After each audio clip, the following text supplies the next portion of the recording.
In the world of golf, there's a heavyweight champion that's been dominating for years. But today, a scrappy new underdog is stepping into the ring, coming straight off the digital shelves of Amazon.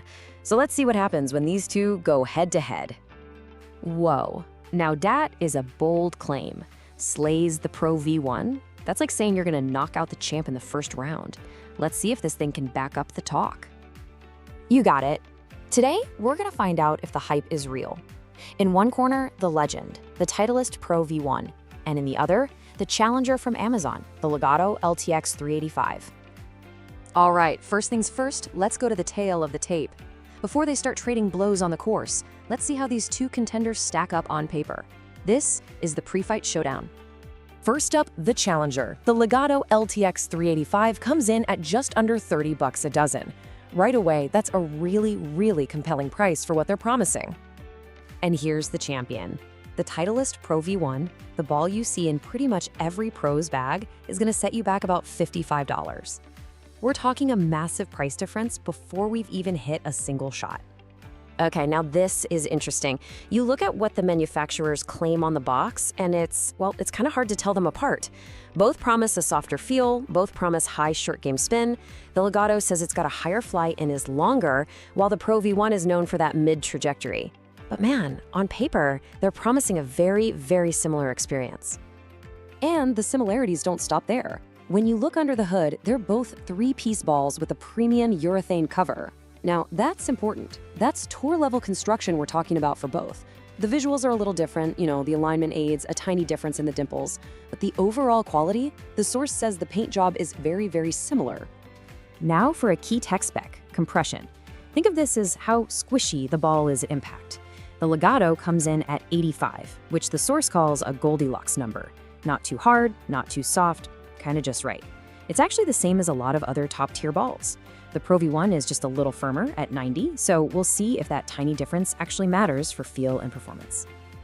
Okay, enough with the specs. Talk is cheap, right? It's time for the first round of the showdown, the long game. Let's see how these two perform off the tee. And the results are in. You gotta look at this data. With basically identical swing speeds, the Legato didn't just keep up. It actually hit the longest drive of the whole test at 253 yards. And get this, it did it with a slightly slower clubhead speed than the Titleist's longest poke. That's a huge statement right there. So, for round one, there's no other way to call it.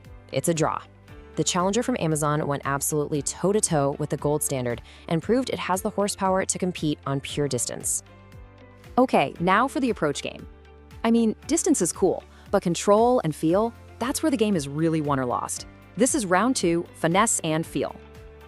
And honestly, this quote from the source says it all.